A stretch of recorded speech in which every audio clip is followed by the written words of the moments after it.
Todos ustedes han sido testigos esta noche de un espectáculo maravilloso, de un espectáculo náhuatl, autóctono.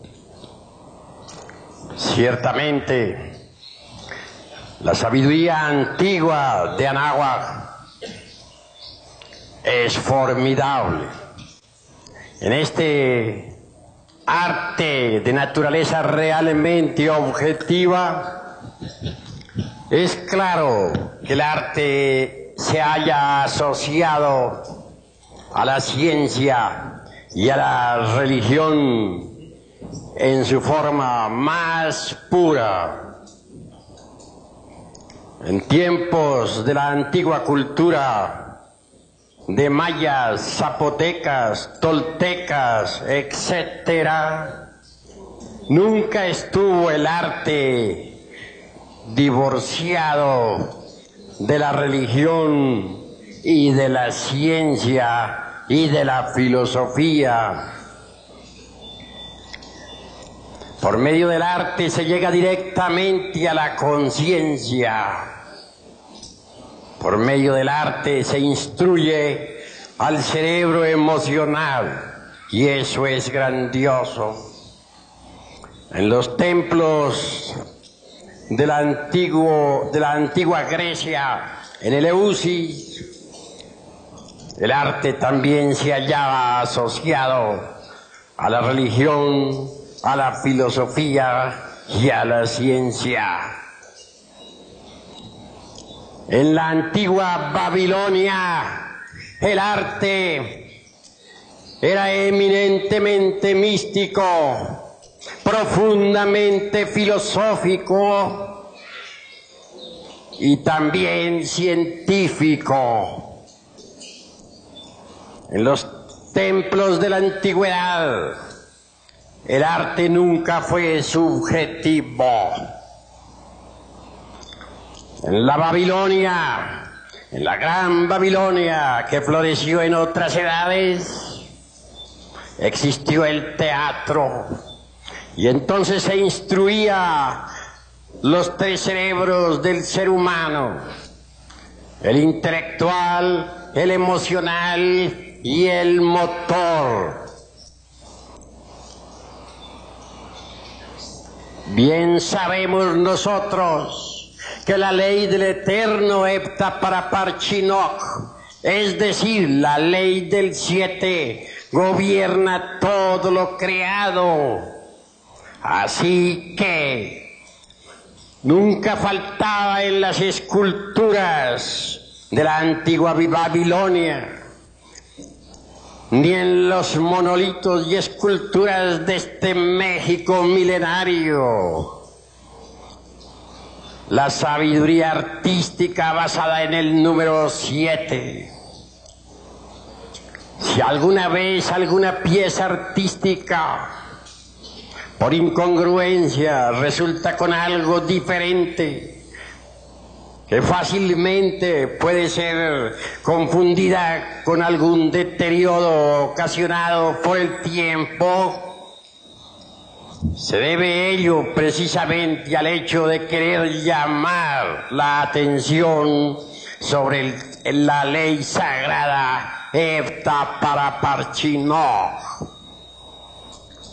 En México antiguo, glorioso, se hablaba por medio de la danza sagrada, se hablaba por medio de la palabra, y se hablaba también a través de ciertos signos científicos.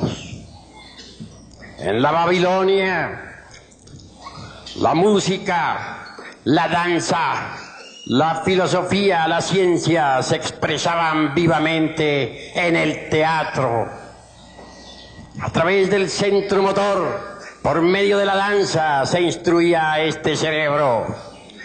A través del centro emocional, fluía pues la emoción más pura, y a través del centro intelectual se concebían ideas trascendentes y trascendentales. Se instruía Se instruía al centro intelectual, se instruía al centro emocional y se instruía al centro motor. Se usaba la danza, se usaba la palabra que iluminaba, se usaba la mística religiosa. Y los tres cerebros del ser humano, intelectual, emocional, motor, recibían instrucción. Vienen a mi memoria las danzas de Egipto, de Samotracia, de Grecia, de India, de Persia, y también estas danzas extraordinarias y maravillosas de nuestros antepasados aztecas. Amigos, la sabiduría que floreció en el México antiguo es la misma de Egipto. Es la misma de la India milenaria, la tierra sagrada de los Vedas. Es la misma de Samotracia, de Troya, de Roma, de Cartago. Quienes piensan ignorantemente que nuestros antepasados de Anáhuac adoraban ídolos están totalmente equivocados, porque México tiene una cultura extraordinaria y maravillosa que deviene de los más antiguos tiempos. Bien podría haber México conquistado Europa para enseñarle una doctrina solar, para llevarla a un nivel de más alta civilización.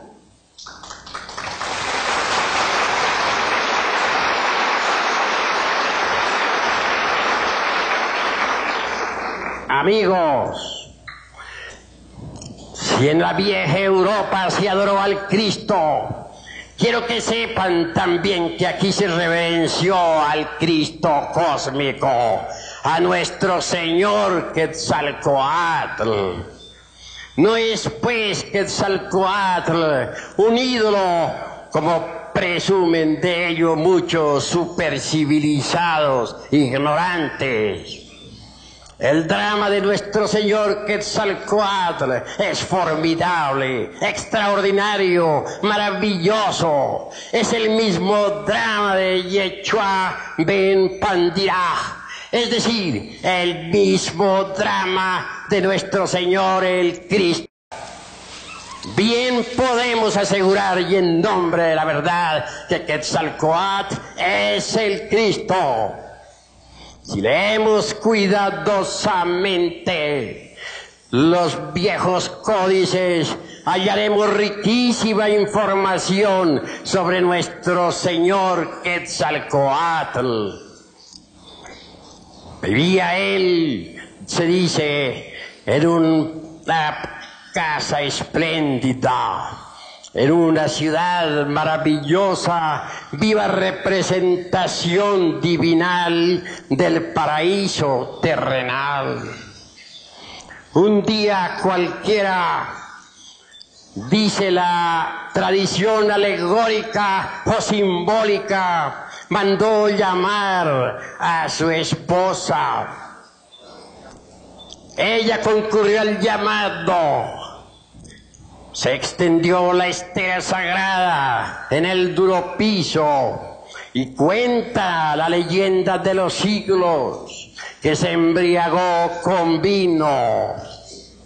No debe tomarse esto en el sentido literal de la palabra. Realmente se trata de alegorizar el drama edénico. Es decir, comió de ese fruto que se le prohibiera, cuando se dijo: de todos los árboles del huerto podréis comer, menos del árbol de la ciencia del bien y del mal, porque el día que de él comiereis, moriréis. Quetzalcóatl se entristeció mucho por haberse embriagado. Es decir, había comido del árbol de la ciencia del bien y del mal. Entonces hubo de abandonar la lejana Tule, la ciudad espléndida de la luz, y vagó por todos los países del mundo. sufriendo terriblemente. Nos viene a la memoria aquel momento en que Jehová, Dios, se dirigiera a Adán y Eva para decirles: vosotros pereceréis. Y ellos hubieron de salir del Edén para trabajar y ganar el pan con el sudor de su frente y para alumbrar sus hijos con dolor. Así también nuestro Señor Quetzalcóatl, vagando por todos los países del mundo, sufrió lo indecible, arrojó sus joyas en un río sagrado, escondió sus tesoros divinales y se fue en busca de la tierra roja. Sufrió mucho y mirándose un día en el espejo dijo: he envejecido. Fue sometido a pruebas por algunos magos negros, pero él salió victorioso. Y al fin, después de haber sufrido mucho, llegó a la tierra roja. Entonces, dice la tradición, pudo morir y resucitar.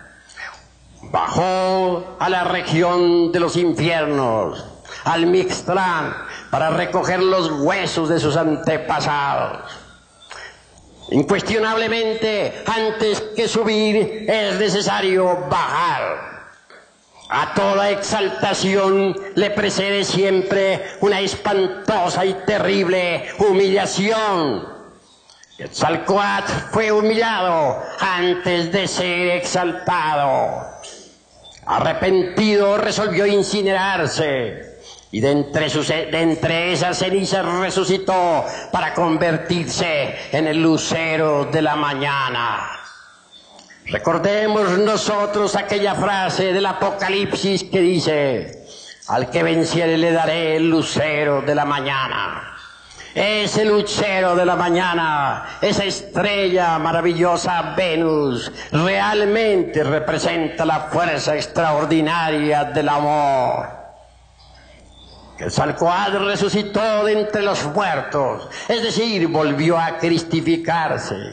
Sufrió por haber caído, pero se transformó después de haber sufrido. Y convertido, pues, en un maestro de sapiencia, se transforma en el lucero de la mañana. Quetzalcóatl es el Cristo cósmico, el Cristo que bulle y palpita en todo lo que es, en todo lo que ha sido y en todo lo que será.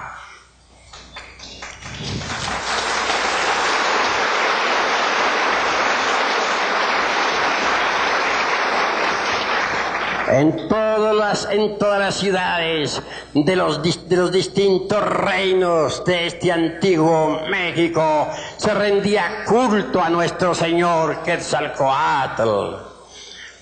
Y si nosotros visitamos Yucatán, hallaremos en algunas piedras todavía la historia de la vida, muerte y resurrección de nuestro Señor Quetzalcóatl. Eso se debe a que los antiguos náhuatl, los antiguos mexicanos, eran verdaderamente guerreros y sabios. Conquistaron otras tierras, se expandieron hacia el sur, llegaron a Yucatán, impusieron su doctrina en todos los lugares centroamericanos. Ni siquiera los mayas pudieron rechazar el grandioso culto al Cristo cósmico, a nuestro Señor Quetzalcóatl. Incuestionablemente, la religión náhuatl, y lo mismo que la maya y la tolteca, están impregnadas de tremenda sabiduría divinal.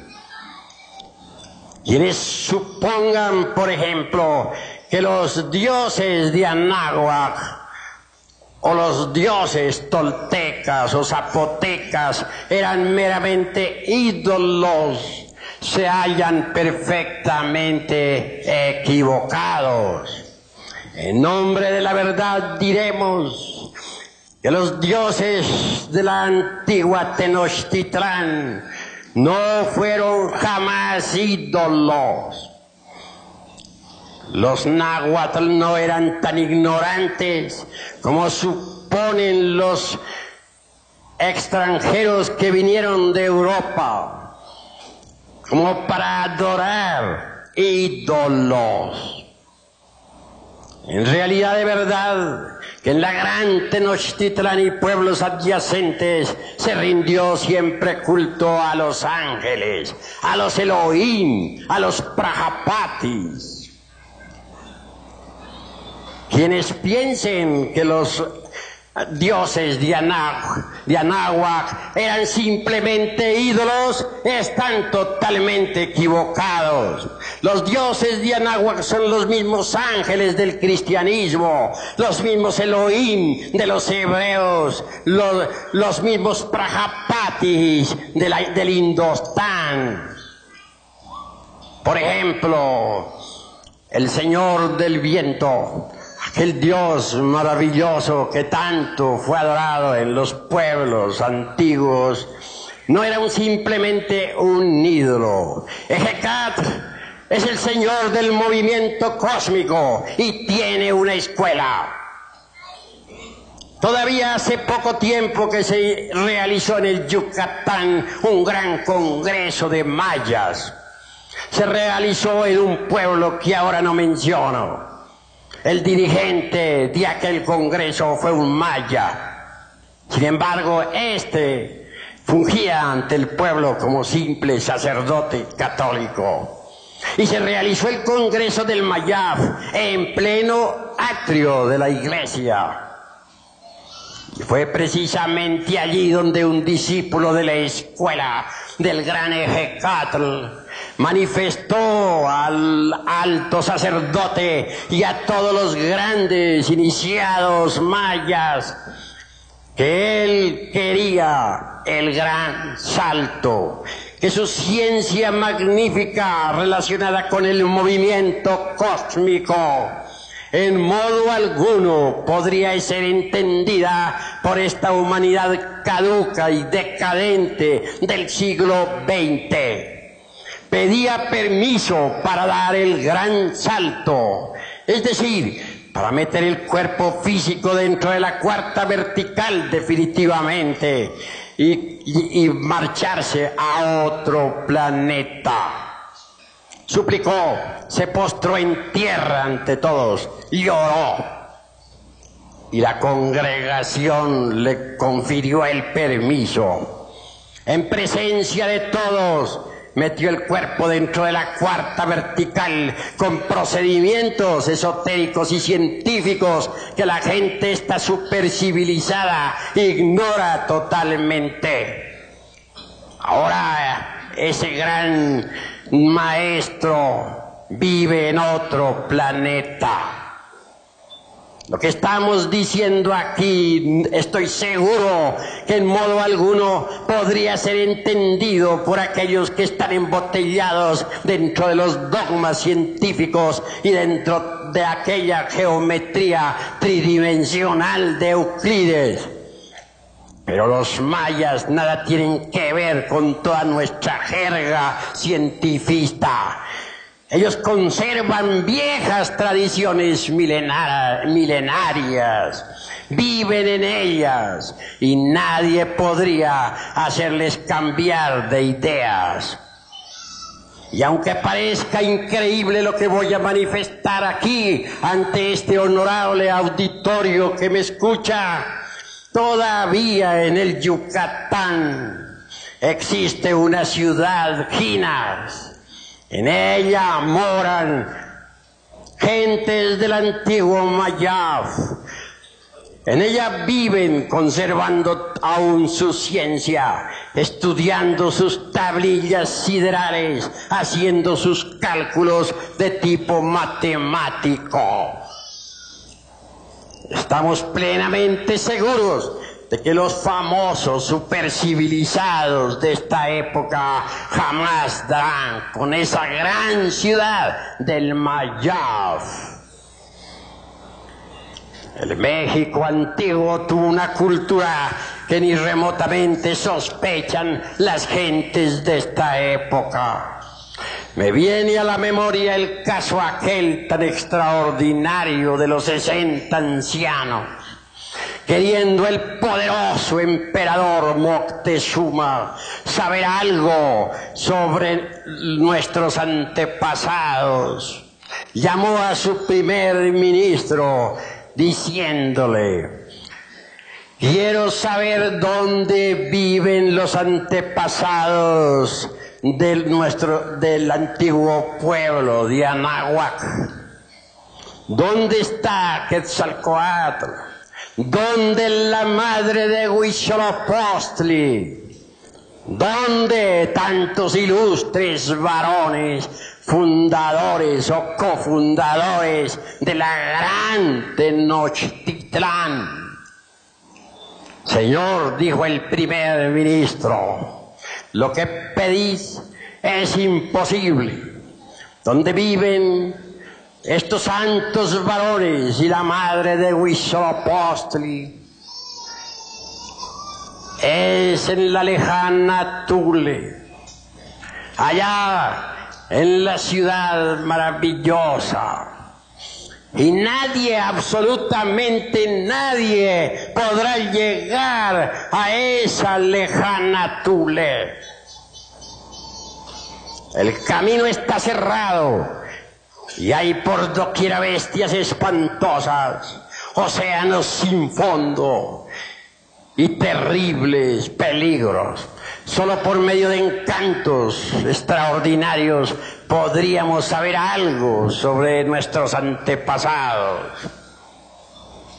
Voy a consultar, dice el poderoso emperador, al antiguo historiador de este imperio.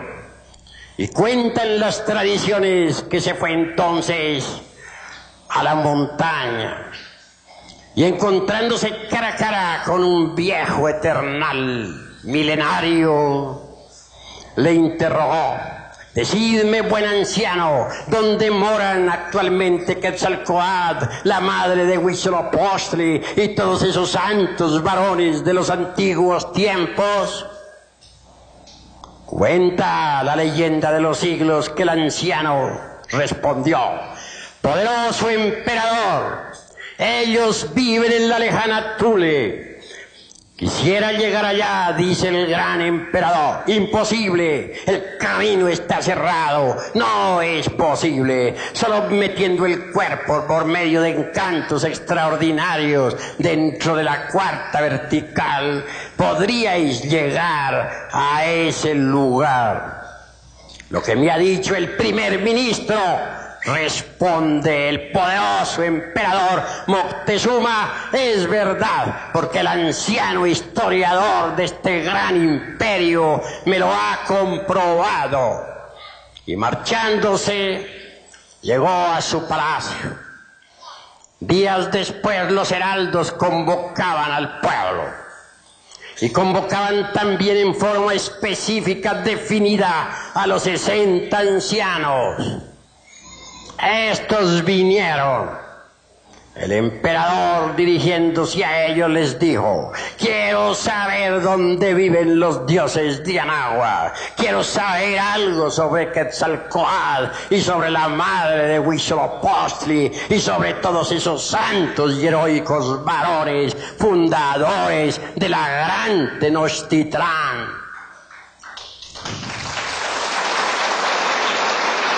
La agüita.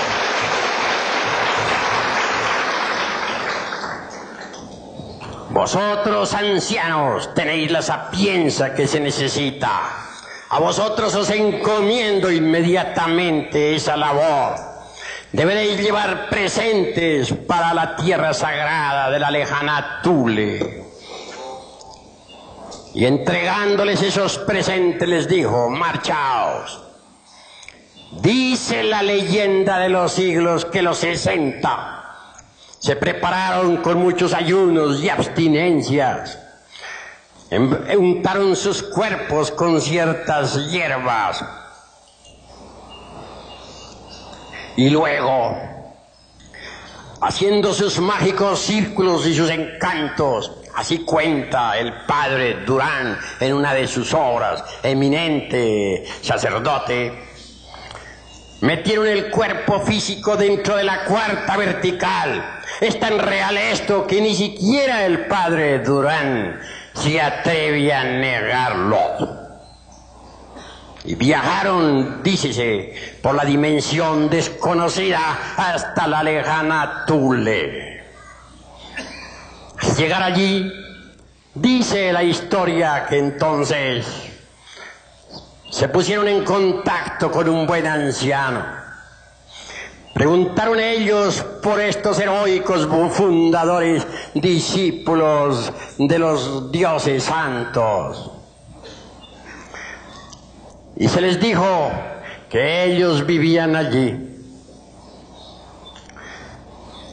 Se condujo a los 60 hasta el lugar donde estaba viviendo nuestro señor Quetzalcóatl y todo su séquito de heroicos y nobles varones mexicanos. Entregaron sus presentes a quienes debían entregar.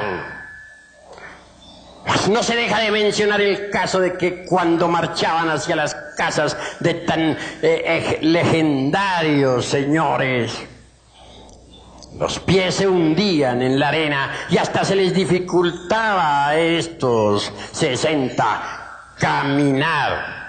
¿Qué os pasa?, preguntó el anciano a los 60. ¿Por qué no podéis andar? ¿Qué es lo que coméis vosotros, mexicanos? ¿Qué es lo que bebéis? Los 60 respondieron: Señor, nosotros bebemos mucho pulque y nos embriagamos. Comemos de toda clase de carnes de caza. Desgraciadamente también fornicamos. Es por eso, ilustres varones, dijo el anciano, que se os dificulta caminar en este lugar. Vuestros presentes ciertamente no son para nosotros necesarios, pues vivimos una vida modesta, dormimos en el duro yermo, no necesitamos de lujo. Una anciana salió al encuentro de los 60. Traía la cara tiznada con carbón. Su vestidura estaba toda rasgada y sucia. Era la madre de Huitzilopochtli, la deidad fundadora de la gran Tenochtitlán. Era la divina madre Kundalini, triste porque su hijo había caído por la fornicación.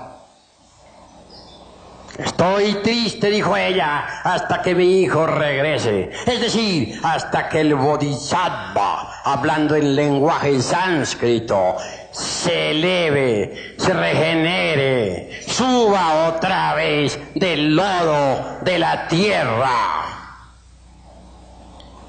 Si vosotros continuáis así como vais, dijo la madre de Huitzilopochtli,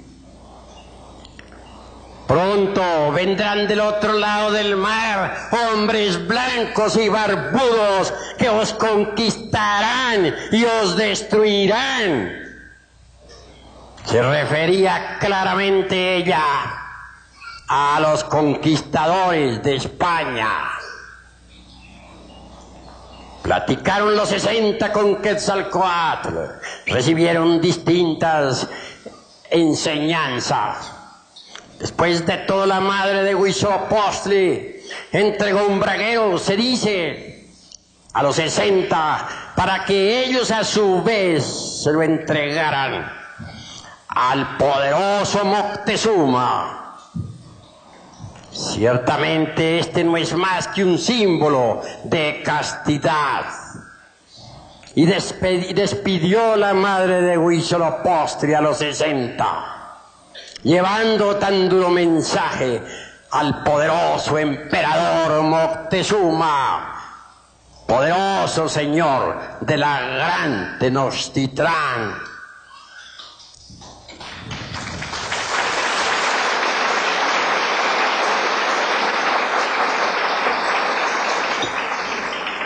Regresaron los 60 por entre la cuarta vertical, con su cuerpo físico en estado de ginas. Algunos de ellos perecieron durante el trayecto, pero quienes lograron volver a la gran Tenochtitlán entregaron el mensaje al poderoso emperador, y él y su primer ministro lloraron, llenos de dolor. Hablaron al pueblo, convocaron a las multitudes para que dejaran la embriaguez del pulque y para que entraran por el camino de la regeneración. Mas todo era inútil. Ya la poderosa civilización solar, que otra resplandeciera maravillosa en la gran Tenochtitlán y en Teotihuacán y en ciudades adyacentes, había entrado en el proceso descendente, decadente e involutivo. Las civilizaciones nacen, crecen, llegan a su cenit y después entran por el camino decadente hasta su destrucción. Así también un día, por ejemplo, floreció la poderosa civilización romana, la tierra augusta de los Césares, y más tarde la gran Roma heroica, victoriosa, entró por el camino descendente hasta su destrucción general. ¿Y qué diremos de esas poderosas civilizaciones? De Babilonia la Grande, de Memphis y del Cairo, de la antigua India, de los rishis sagrados y del poderoso Tíbet. Todas esas civilizaciones entraron también en procesos decadentes y murieron. ¿Por qué tenía que ser una excepción la poderosísima civilización de la gran Tenochtitlán? Obviamente, los ciclos históricos son así. Las civilizaciones nacen, crecen, envejecen y mueren, como las plantas, como los hombres, como los mundos, como todo lo que es, como todo lo que ha sido, como todo lo que será. Pero quienes piensen que la poderosa civilización mexicana no existía y que aquí nuestros antepasados adoraban ídolos, están completamente equivocados, porque México en su esplendor bien hubiera podido colonizar a Europa.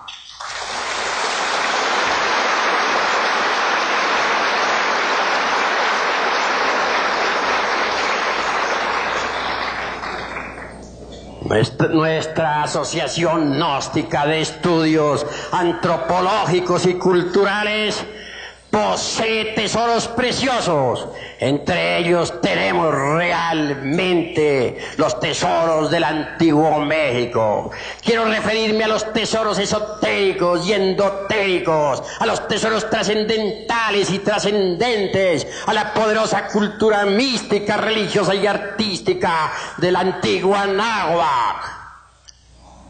Invitamos a todos los hombres y mujeres de buena voluntad a conocer todos estos tesoros extraordinarios, a estudiar en verdad la doctrina antigua del México milenario.